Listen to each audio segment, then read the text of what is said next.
Hello, est-ce qu'il t'est déjà arrivé de réagir à quelque chose, une remarque, un conflit, un regard, et de te demander après pourquoi j'ai réagi comme ça? Ou de ressentir un vide, une peur, une colère sans vraiment comprendre d'où ça venait? Si oui, reste là, parce que c'est exactement ce dont on va parler aujourd'hui. Dans cette vidéo, je vais t'expliquer 3 outils que j'utilise dans mon travail de thérapeute et qui changent vraiment quelque chose pour les gens qui le découvrent. Déjà, il y a l'hypnose ericksonienne. J'arrive même pas à dire. Le travail avec l'enfant intérieur et les archétypes féminins et bientôt aussi masculins, puisque vous êtes de plus en plus nombreux à venir me consulter et ça commence à être très intéressant pour les garçons aussi. Donc ce ne sont pas du tout des concepts abstraits, ce sont des façons concrètes de te reconnecter à toi, de comprendre pourquoi tu fonctionnes comme tu fonctionnes et de commencer à changer ce qui te pèse. Allez, on y va.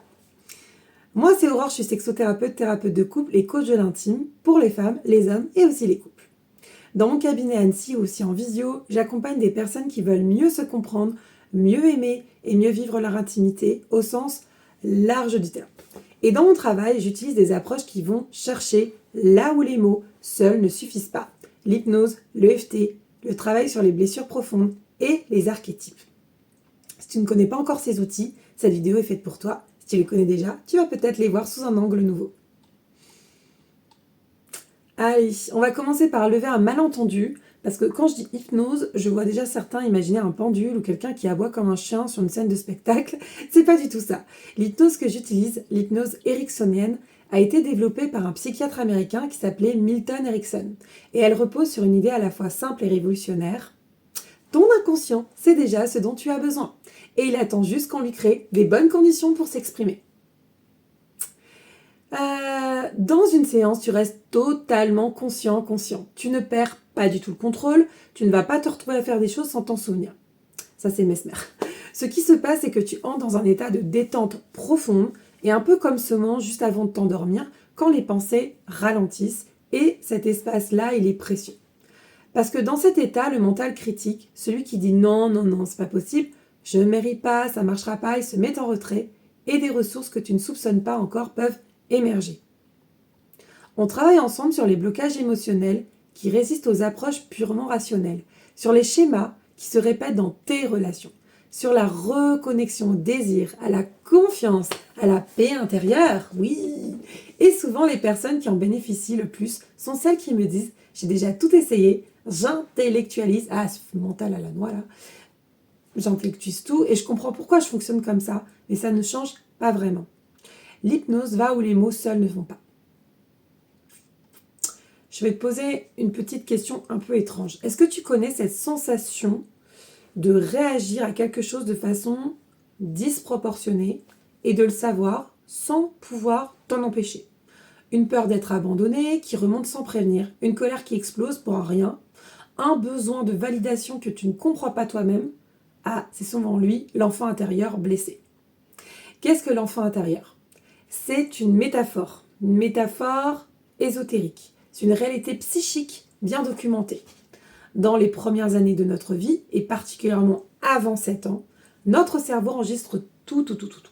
Les émotions des adultes autour de nous, les messages implicites sur ce qu'on vaut, sur ce qu'on mérite, sur ce qui est dangereux, les manques, les blessures.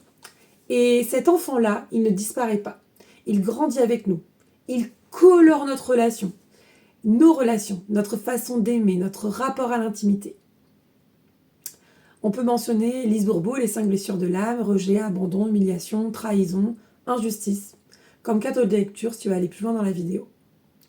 Dans mon approche, j'intègre le travail avec l'enfant intérieur à travers l'hypnose ericksonienne et je vais être claire sur une chose, on ne replonge pas dans le passé pour souffrir, on va à la rencontre de cet enfant-là pour lui offrir ce qu'il n'a pas reçu, il ou elle n'a pas reçu à l'époque.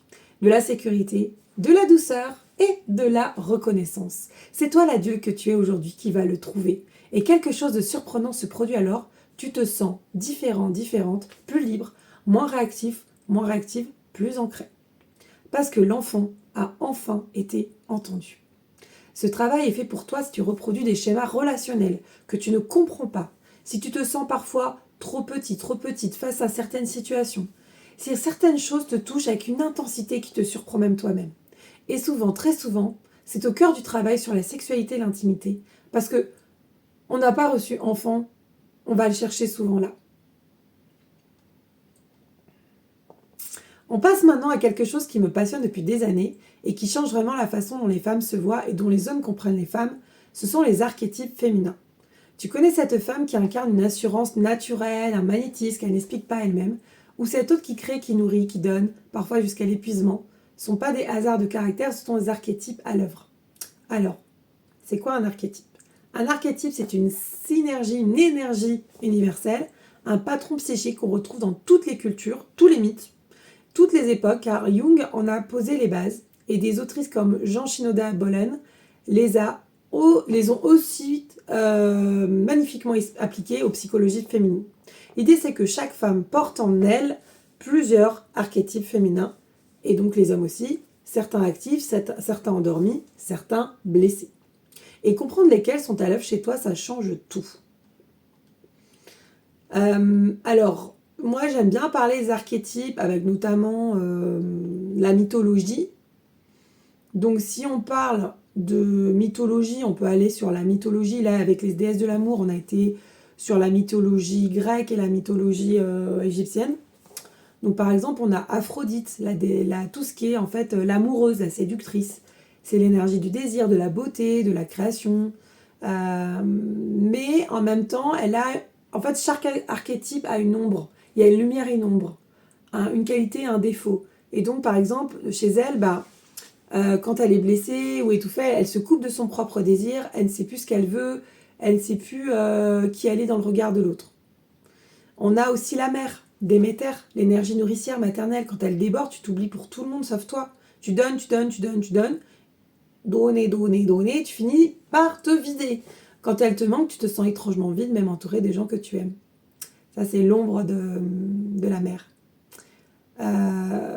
Artémis, c'est la déesse un peu plus dans la sauvage, guerrière, etc., etc. Donc on en a 7 en nous. Et dans mes accompagnements, et notamment dans le club des déesses, on explore ensemble tes archétypes dominants à travers l'hypnose, le travail corporel et les outils créatifs. C'est pas pour te mettre dans une case, parce que l'idée c'est que tu as toutes ces 7 archétypes féminins en toi. Les garçons, vous avez aussi. C'est pas pour donner une étiquette, mais c'est pour te révéler à toi-même, pour comprendre pourquoi certaines situations t'épuisent et en plus sont redondantes, pourquoi certaines relations te déséquilibrent, pourquoi certaines parties de toi sont en attente d'être vécues. Souvent, les femmes qui font ce travail me disent la même chose, je me reconnais enfin. En fait, c'est une histoire de puzzle. On va essayer de ramifier tous les puzzles avec les 7 archétypes, parce que l'idée, c'est que ces 7 archétypes, ils sont vivants, ils sont là, et ils sont là pour protéger l'enfant intérieur. Bon, je vous entends déjà les hommes, vous dites, et nous dans tout ça? Vous avez raison de vous demander, en tout cas. Parce que si j'explore avec les femmes leurs archétypes féminins, je me suis posé la question depuis longtemps, qu'est-ce qu'on a dit aux hommes, eux, sur qui ils sont censés être? Le guerrier qui ne pleure pas, le roi qui doit tout contrôler, le séducteur qui ne montre jamais sa vulnérabilité, des masques, encore des injonctions, et derrière des hommes qui cherchent aussi à se reconnecter à eux-mêmes, à comprendre leur colère, leurs besoins d'espace, leur façon d'aimer. Et je pense en ce moment sur les archétypes masculins, notamment le travail de Nour et Gillette autour du roi, du guerrier, du magicien, de l'amant. Et je vais intégrer tout ça à mes accompagnements et au club de l'intelligence sensible, si besoin. Parce que l'intelligence émotionnelle, c'est pas une affaire de femme, c'est une affaire humaine. Donc je vous dirai très vite quand c'est prêt. Vous avez et voilà, c'est vrai que j'ai beaucoup travaillé sur les archétypes féminins parce que j'avais plus de demandes là-dessus, mais ça va venir, ça va venir. Voilà, à très vite. Merci à vous. Si vous avez des questions, n'hésitez pas sous cette petite vidéo à me demander. Ciao! C'est Aurore, sexothérapeute, thérapeute de couple, que j'ai l'intime.